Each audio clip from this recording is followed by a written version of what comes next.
하나님과 주 예수를 아는 지식이라고 했습니다. 그래서 하나님과 주 예수 그리스도를 아는 지식은 그분에 대한 우리의 믿음의 씨예요. 우리에 대한 믿음의 씨라고 했어요. 영어로 된 믿음이 여기서 faith라고 그러는데, 믿음이 자라는 밭이라고 그랬어요. 하나님과 예수 그리스도를 아는 지식은 믿음이 자라는 밭이라고 그랬어요. 또 믿음을 길러내는 영양분이라고 그랬어요. 예수 그리스도를 온전히 아는 지식은 철저하게 하나님을 두려워하는 데서 시작돼요. 하나님을 두려워하는 가운데서 하나님과 예수 그리스도를 아는 지식이 자라난다 이것이에요. 구약에 여러분들 잠언 3장을 잠깐 보시죠.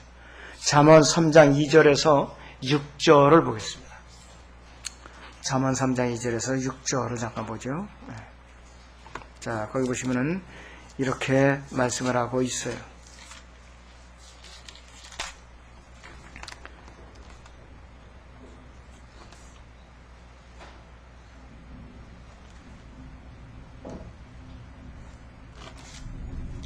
네, 2절이네. 2장이네. 2장 2절에서 6절이네요. 네. 정녕 내가 지식을 구하려고 소리 지르며 명철을 위해 내 목소리를 높이고 은을 구하듯이 지식을 구하며 숨겨진 보물들을 찾듯이 명철을 찾는다면 내가 주의 두려움을 깨달을 것이요 하나님의 지식을 발견하리니 주께서 지혜를 주시고 그 입에서 지식과 명철이 나오나 이렇게 말씀을 하고 있습니다. 하나님과 주 예수를 온전히 알려면 어떻게 되는가? 어떻게 되는가? 첫째는 지식의 원천을 찾으라. 지식의 원천을 찾으라. 구약 잠언 1장 7절을 보겠습니다. 잠언 1장 7절을 보면은 이렇게 우리에게 교훈을 주고 있어요. 주를 두려워하는 것이 지식의 시작이거늘 그랬어요. 주를 두려워하는 것이 지식의 시작이거늘. 어리석은 자들은 지혜와 훈계를 멸시하느니라 그랬어요. 지혜와 훈계를 멸시하면 아무 사람 때문에 갖춰줄 수가 없어요. 그리스도인이 하나님을 알고 예수 그리스도에 대한 더 많은 지식을 더해 갈수록 하나님께서는 그 사람에게 주신 지식의 그 원천은 뭔가? 성경뿐이에요. 성경. 기록된 성경뿐이라 했어요. 성경만이 사람에게 지식을 공급하는 유일한 그 지식이 셈이라 이것이에요. 성경을 읽지 않으면 주님 앞에 안다고 말할 수가 없어요. 성경을 모르면서 내가 안다. 하나님 앞에 안다고 말하면 위선자의 거짓말이 되는 거 바로 거짓말쟁이가 되는 것이죠. 내가 성경을 모르면서 하나님을 안다는 걸 거짓말을 하겠지. 요한복음 17장 3절에서 영생은 이것이 아버지와 그의 아들 예수 그리스도를 아는 것이 바로 영생이라고 했어요. 성경 읽지 않으면 나는 주님을 안다고 할 수가 없다 했어요. 성경 읽지도 않고 공부를 하지도 않으면서 나는 예수 그리스도를 믿는다고 말하다면 그건 또 더 큰 거짓말쟁이라고 했어요. 더 큰 거짓말쟁이. 자, 그리고 성경을 읽지도 않고 공부하지도 않고 말씀에 순종하지도 않고 믿음을 실현하지도 못하면서 나는 그분께 모든 것을 다 맡겨드렸다. 이거는 아주 싹한 거짓말이지. 마귀 아주 1급 합장이죠.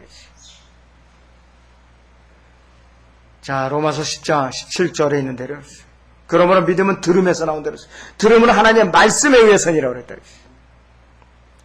처녀자기가 성경을 읽지도 않고 배우지도 않고 또 묵상하지도 않으면서 내가 하나님을 안다. 예수 그리스도를 안다. 이거면 그 사기꾼밖에 안 된다 이거지. 우리가 하나님의 말씀을 들을 수 있는 유일한 통로는 뭐냐? 성경밖에 없어요. 성경을 통해서만 우리가 알 수가 있다. 그러고 우리가 들어야 이 말씀들을 담고 있는 것이 뭐냐? 그 원천이 무엇이냐? 기록된 성경이라 이것이에요. 올바른 성경이라 이것이에요. 예수 그리스도 하나님과는 뭔가를 알고 싶다면은 성경을 부지런히 읽어야 돼요. 하나님과 그분의 아들에 관한 좀 더 많이 알고 싶다면은 성경을 우리는 정독을 해야 돼요. 정독. 그냥 1년에 몇 번 통독했다. 이거 의미 없어요. 여러분들 통독했다고 무조건 의미 있는 거 아니에요. 예수 그리스도를 사랑하고 싶다면 성경을 올바로 읽어야 된다. 요한복음 14장 15절을 보겠습니다. 요한복음 14장 15절을 보시오. 너희가 나를 사랑하면 나의 계명들을 지키라 그랬어요. 너희가 나를 사랑한다면 나의 계명들을 지키라. 계명들은 기록된 말씀이라 이것이에요. 또 23절 25절을 보면 더 위대한 말씀이 기록되어 있어요. 요한복음 14장 23절 25절에 예수께서 대답하여 그에게 말씀하시기를 그랬어요. 예수께서 대답하여 그에게 말씀하시기를 나를 사랑하는 사람은 내 말들을 지키리니 그랬어요. 그러면 나의 아버지께서 그를 사랑하실 것이고 또 우리도 그에게 와서 우리의 거처를 그와 함께 정하리라 그랬어요. 24절에 나를 사랑하지 않는 자는 나의 말들을 지키지 아니하느니라. 너희가 듣는 말은 내 말들이 아니요 나를 보내신 아버지의 말씀이니라 그랬어요. 예수 그리스도를 사랑한다는 그 근거는 뭐냐? 기록된 말씀을 존중하고 사랑할 줄 아는 사람이에요. 말씀을 덮어놓고 예수님을 사랑한다는 것은 이거는 사기꾼에 지나지 않는다 이것이. 절대로 사기꾼에 지나지 않는다 이것이.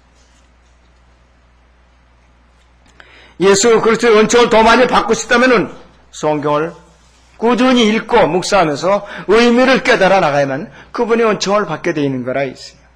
예수 그리스도께서 우리에게 온전한 하나님의 지식을 알려주시는 하나님의 지혜세요. 하나님의 지혜. 그리고 하나님의 능력 자체이시라 이것이. 고린도전서 1장을 봅니다. 고린도전서 1장 22절에서 25절을 잠깐 보세요. 고린도전서 1장 22절에서 25절을 보겠습니다. 유대인들은 표적을 구하고 헬라인들은 지혜를 찾지만 우리는 십자가에 못 박히신 이 그리스도로 전파하는 것입니다. 이것이 유대인들에게는 거치는 것이 되고 헬라인들에게는 어리석은 것이 되지만 부르심을 받은 사람들에게는 유대인들에게나 헬라인들에게나 그리스도는 하나님의 능력이요 또 하나님의 지혜니라. 이는 하나님의 어리석음이 사람들보다 더 지혜롭고 하나님의 연약함이 사람들보다 더 강하기 때문이라. 사람보다 더 강하기 때문이다. 지식이 원천자가 누구인가? 예수 그리스도라 이것이. 하나님과 주 예수를 온전히 알려면 지식이 원천자인 지혜의 원천자인 예수 그리스도에 관해 기록된 말씀을 읽고 묵상하며 탐구해야 된다 이것이. 잠언 2장에 10절에서 12절에서도 이렇게 말씀을 하고 있어요. 지혜가 내 마음에 들어가면 그랬어요. 지식이 내 혼을 즐겁게 할 것이며 그랬어요. 지혜가 내 마음에 들어가면 지식이 내 혼을 즐겁게 할 것이요. 분별이 너를 보호할 것이요. 분별이 너를 보호할 것이요. 명철이 너를 지켜 그랬어요. 악인의 길과 비뚤어진 것들을 말한 자로부터 너를 구해내리라 그랬어요. 영적인 분별력이 생기니까 자동적으로 분별력이 생기니까 비질에 휩싸여서 패가 망신하지 않는다 이게 한마디로. 여러분들 지혜가 예수 그리스도를 의미합니다. 그래서. 하나님과 주 예수를 온전히 하는 두 번째는 믿음의 요소들을 잘 갖추라 이겠어요. 믿음의 요소를 잘 갖춰야 된다. 무엇인지 그것에서 알지 못하면 받아들일 수가 없어요. 무슨 나에게 어떤 예를 들어서 무슨 장비가 하나 나한테 주어졌어요. 섣불리 조작을 할 수가 없어요. 알아야죠. 알려면 어때? 매뉴얼을 봐야 될 거 아니에요. 매뉴얼을 보고 숙지 오고 나서 그걸 갖다 서서히 시험해가면서 숙달해야지 덮어놓고 그걸 운전했다면 어떻게 될지 알아요. 무슨 일이 일어날지 않느냐 했어요. 마찬가지였어요. 무슨 일 그에 대해서 알지 않고는 받아들일 수가 없다. 또 받아들일 수 없으면 신뢰할 수도 없고 맡길 수도 없다 이것이에요. 그래서 첫째는 알고 know. 두 번째는 받아들이고 believe. 믿는다 이것이에요. 세 번째는 뭐냐? 신뢰한다. 맡긴다 이것이에요. trust라고. 알고 받아들이고 신뢰하는 것이에요. 이것이 믿음을 구성하는 3대 요소라고 말씀을 하고 있어요. 알고 받아들이고 신뢰하는 것이에요. 어떤 사람은 그냥 자기가 아는 데서 그냥 끝내요. 됐지 뭐. 그 다음에 어떤 사람들은 알고 받아들이는 데까지 와서 끝나요. 또 어떤 사람은 한 발짝 더 나가서 알고 받아들이고 신뢰를 한다 이것이. 예수 그리스도께 나아서 맡기고 그분께 모든 것을 신뢰하고 믿음이 성숙한 데까지 나간다 이것이. 우리는 이 세 단계까지 나가야 돼요. 그렇지 않으면은 아까 오전에도 그랬죠. 성령 안에서 그냥 사는 거. 내가 기쁨을 느끼고 성령으로 충만한 것까지는 그것까지는 유혹과 관계없다 그랬죠. 성령 안에서 행하는 열매를 맺으면서 살아야 이 땅에 우리가 내려왔을 때에 유업이 주어진다. 상급이. 이거 여러분들 오전 말씀 두고두고 잊어서는 안 돼요. 잊어서는 안 된다. 믿고 신뢰하기까지 믿음이 자라는 것은 예수 그리스도를 아는 지식의 씨가 마음밭에 뿌려졌기 때문에, 그리고 지식의 영역이 계속 공급이 되었기 때문에 신뢰하는 단계까지 나가서 믿음이 성숙이 되는 거예요. 어느 날 갑자기 말씀이라는 영양 공급의 통로가 딱 끊겼다. 그런 것때부터 영적 성장이 멈추는 것이에요. 어떻게 해요? 그때부터는 발육부지래가지고 기형화가 되는 거예요. 영적으로 기형화가 된다 이거지. 자, 그래서 성경을 읽고 예수 그리스도를 알아가면서 알아갈수록 기록되어 있는 이 말씀들을 그만큼 더 내가 사실로 받아들이게 되는 것이. 왜? 믿음이 생기니까. 신뢰하게 되니까. 성경을 읽을 때마다 그분에 대해서 알게 되고, 그 올바로 또 알고 받아들이게 되고, 성경에서 말씀하는 사실들을 사실 그대로 받아들이는 것이고 우리가 믿는 것이라 이것이. 그것을 알고 받아들이기는 우리에게 비로소 그분께 모든 것을 다 맡겨드릴 수 있는 신뢰감이 싹 피게 되는 것이에요. 안심이 된다 이것이. 그분께 다 내어드린다 이것이. 그렇게 되면 우리는 모든 일에 그분께 의뢰하게 돼요. 또 그분께 나를 갖다가 맡기게 된다 이것이. 걱정 것이면 다 맡기게 된다 이것이. 이런 단계에 왔을 때 비로소 우리는 온전한 형태의 믿음을 소유하게 되는 것이에요. 이 페이시라는 믿음을 소유하게 된다 이것이. 온전한 형체를 갖추게 된 우리의 믿음은 지식에 따라서 계속 이 성장을 하게 되는 거예요. 믿음이 그냥 고정되는 거 아니에요. 이것도 나무 자라듯이 성장을 한다 이것이에요. 우리가 얼마나 정확하고 많은 지식을 갖추었느냐에 따라서 우리가 얼마나 많은 진리들을 깨닫고 진리들을 받아들이게 되느냐 이것이 결정되고, 그리고 또 얼마나 많이 그분께 의탁할 수 있느냐 이것이 결정이 되는 것이에요. 참 중요해요. 이게 단계가 중요한 거라지. 우리의 믿음은 지식이라는 영양분을 흡수해서 계속 성장해가는 과정에 있는 것이에요. 지금 우리가 완성된 거 아니에요. 언제까지? 몸의 구속을 받아서 들림받는 그 순간까지 믿음이 계속해서 자라나가는 것이에요. 여러분들. 완성된 거 아니에요. 완성된 사람은 그건 대단한 사람이에요. 만약 진리의 말씀을 견고하게 서지 못하면 귀가 가려우니까 쓸데없는 거짓 선생들은 많이 듣게 돼 있어요. 여기서 조금 저기서 조금 그냥 귀가 가려우니까 견딜 수가 없는 거예요. 인터넷 갖고 그냥 여기저기 그냥 홈페이지 방문하고 하루 종일 허둥지둥지다가 시간 다 가는 거예요. 진짜 발견하면요, 다른 데 허우적거리고 군곡질을 안 하게 돼 있어요. 안 하게 돼 있다 이거지. 뭔가 기초교리가 잘못되었어요. 뿌리가 박히질 않았으니까 강풍이 몰아치고 비가 오면 자꾸 쓸려 내려가죠. 교리의 풍조에 밀려서 이리저리 휘말려 들어간다 이것이. 아직도 내가 이렇게 휘말려 다니는 그런 실뿌리 같은 그런 삶인가? 이제 굵은 뿌리가 내려서 이제는 내가 그냥 누가 와서 숙소에라도 귀가 이제는 가려웠지 않고 분별해낼 수 있는가? 여러분들 각자가 아실 거예요. 자기 수준이 어디 껴있는 게 아쉽다 이것이. 디모데후서 4장 3절을 보시죠. 디모데후서 4장 3절을 보시죠. 자, 여러분 거기를 보시면은 우리가 참 평범하게 매일같이 읽고 지나가는 구절겠지만은 참으로 그렇게 숙고해야 돼요. 때가 이르리니 그랬어요. 때가 이르리니 사람들이 건전하기를 견디지 못하고 그랬어요. 그들 자신의 정욕에 따라 가려운 길을 즐겁게 해줄 선생들을 많이 들으라고 했어요. 뭐 조금도 아니에요. 한두 명도 아니야. 많이 들으라고 했어요. 무서운 경고입니다. 바로 이 시대에 이 상황에 여러분 주변에서 맴돌고 있는 위험 요소들이에요. 이것이 바로. 여러분들 근처에 이 주위에는 지뢰밭이 너무나도 많아요. 잘못 밟으면 그냥 발목 부러져 나가는 그런 교리적인 지뢰밭이 너무나도 많다 이것이.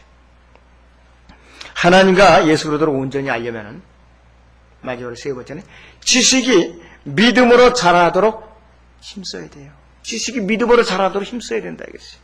지식이 지식으로 끝나면 그건 죽은 것이에요. 성장하지 못하는 믿음은 영적인 성장을 멈췄다는 의미에서 엄격히 죽은 믿음이에요. 성장하지 않는 믿음은. 이거 잘 들어야 돼요. 성장하지 않는 믿음은 죽은 믿음이라고 그랬어요. 야고보서 2장을 보겠습니다. 야고보서 2장 14절에서 17절을 보시죠. 야고보서 2장 14절에서 17절을 보겠습니다. 예. 나의 형제들아, 만일 믿음을 가지고 있다 하면서 행함이 없다면 무슨 유익이 있겠느냐? 믿음이 그를 구원할 수 있겠느냐? 만일 형제나 자매가 헐벗고 그날의 양식조차 없는데 너희 중에 누가 그들에게 말하기를 평안히 가라, 몸을 따뜻하게 하고 배부르게 먹으라 하고 하면서 그 몸에 필요한 것들을 주지 않는다면 무슨 유익이 있겠느냐? 그와 같이 행함이 없으면 믿음만으로는 죽은 것이니라. 죽어 있기 때문에 활동하지 못하는 믿음은 행동으로 나타나서 열매를 맺을 수가 없어요. 오전 오후 메시지가 무관하지 않습니다. 행동으로 나타나지 않은 믿음은 그 믿음이 죽었다는 것을 의미한다 이것이에요. 죽었다는 것을 증거하고 있는 거라 이것이에요. 믿음이 죽지 않고 살아서 계속 성장해 가려면 성경을 통해서는 하나님에 대한 지식이 계속해서 공급이 되어야만 한다 이것이에요. 근데 어느 날부터 나는 말씀 안 읽어도 편안해, 아무 갈등이 없어, 뭐 걱정도 없어, 이렇게 한다면 그 사람 문제 있는 사람이에요. 그래서 이 베드로후서 1장 2절을 다시 이제 보면은, 베드로후서 1장 2절을 다시 보면은 하나님과 그랬어요. 예수 우리 주를 아는 지식을 통해 너희에게 은혜와 평강이 더욱 많아지기를 바라노라 했거든요. 그런데 이 베드로후서 1장 2절에서 이 지식, 여러분들이 정말로 심사하실 거예요. 이 지식의 중요성을 강조하는 이유가 바로 여기는 거예요. 왜냐하면 성경을 통해서 매일까지 영적인 영양분을 공급받아야만 믿음이 자라날 수가 있다 이것이에요. 우리는 지식에 따라서 믿어야 되고 그 믿음에 따라서 예수 그리스도께 모든 것을 맡기고 의탁할 수 있는 단계까지 와야만 성장했다고 볼 수가 있는 것이라 이것이. 지식이 지식에만 머물고 있고 믿음으로 이어지지 않는다면 죽어서 태어난 아기와 똑같아요. 영적으로. 사사나가 똑같아 이것이. 죽어서 태어나는 게 뭐래요?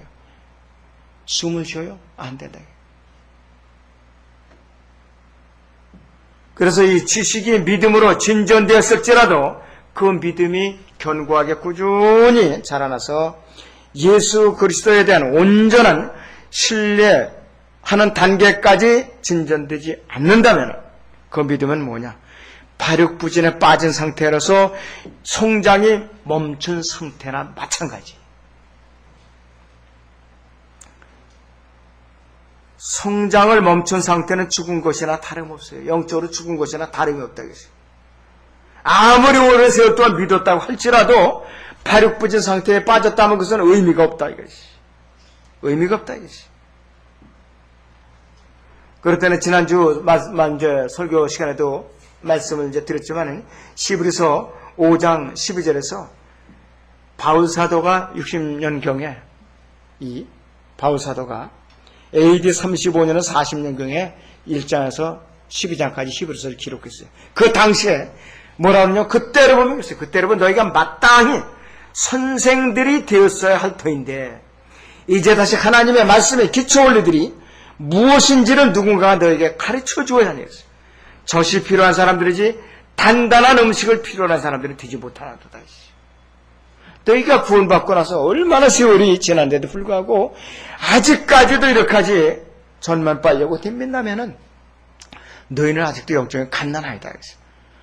구원받고 나서 벌써 10년, 20년, 30년이 지난데도 전만 찾는다면 그 사람은 정상적인 그리스도인이라고 취급을 할 수가 없어요. 영적은 이것도 기형아도 보통 기형아가 아니에요. 이 정도 되면. 그 사람들 교회 안에서 의욕도 없고 섬김도 없고 자동적으로 교회에서 무슨 일을 치렀고 꼭 그 사람이 어떻게 하느냐. 걸려 넘어지게 올무만 노는 사람이에요. 교회 안에서 던만 놓고 돌아다니는 사람이라 이것이에요. 마귀가 그렇게 쓰게 돼 있어요. 지식이 믿음으로 자라도록 매일같이 성경 말씀을 통해서 영양분을 공급받지 않는다면 그 시간을 자꾸 줄여가서 나중에는 세상 일에 자꾸 빠진다면 이건 참 위험한 일이에요. 자기가 호흡을 끊겠다는 거나 마찬가지예요. 영적인 호흡을 끊겠다는 거나 마찬가지라 이것이. 자, 여러분들, 과연 우리가 주님께서 오실 때가 그렇게 멀지 않아서 어떤 사람들은 2023년 이후에 오신다는 둥, 지금부터 또 7년을 계산하고 앉았다는 둥, 그런 헛소리 할 바에야 차라리 입 다물고 가만히 있는 편이 나을 텐데, 그런 사람들이 또 있어요. 그런 사람들이 또 거기에 또 부안에 대해서 또 쫓아가고 이랬다 이거지. 여러분들이 계획을 멀리 세워요. 세상에서 모든 계획은 멀리 세워 좋다 이거예요. 왜? 아직까지 내 몸이 구속을 안 받았어요. 열린 무덤이 또 해결해야 돼요. 세상에서 계획을 멀리 세우되 주님이 오시는 재림의 소망은 내가 지금 이 순간까지 주님 부르시면은 나는 당장 떠날 수 있다. 이런 믿음의 자세를 갖추고 살라 이것이에요. 믿음까지도 멀리 다 초점을 맞춰놓고 살지 말고 이걸 구분을 할 줄 알아야 돼요. 여러분. 세상에 계획하고 영적인 스케줄하고 내가 똑같이 세상에다가 멀리 맞춰놓으면 낭패를 볼 수 있다 이것이에요. 주님께 날 부르셨을 때에 부끄러운 상태로 안절부절하게 주님을 마셔야 한다 이것이. 그것을 여러분들이 잠시라도 망각해서는 안 돼요. 그래서 우리는 하나님과 예수 그리스도를 온전히 알려면은 이제 세 가지를 제가 아까 말씀을 드렸는데 강조를 하면 다 첫째는 지식의 원천을 찾아야 돼요. 그 지식이 바로 예수 그리스도의 것이죠. 그 지혜의 원천. 두 번째는 믿음의 요소를 우리가 갖추게 된다. 성경을 올바로 알고 올바로 받아들이고 또 신뢰할 때 내 믿음이 꾸준히 자라서 나의 모든 것을 예수님께 의뢰하게 돼 있다 이것이. 그리고 나의 이 지식이 믿음으로 꾸준히 자라나서 밖으로 실행으로 나타나도록 힘을 써야 되겠다 이것이. 이렇게 요소들이 골고루 갖춰지면은 그 사람은 아무리 누가 와서 자꾸 미혹을 하고 속삭일지라도 귀가 가렵질 않아요. 그때부터는 귀가 가렵질 않아요. 그때부터는 이제 분별해 가지고서 물리치죠. 이제부터 헛소리하지 말라고. 그렇게 된다 이것이. 그리고 이제 연약한 지체들을 이렇게 세워주고 잘못된 길에 오해 옮된 사람들을 일깨워서 바로 세워주고 이런 일을 하게 돼 있다 이것이에요. 기왕이면 여러분들이 이런 그 대열에 참여하자 이것이에요. 아무쪼록 주님께서 언제 오실지라도 우리는 날짜나 시기에 관계없이 만반의 준비를 하면서 사는 지혜로운 성도들이 되시기 바랍니다.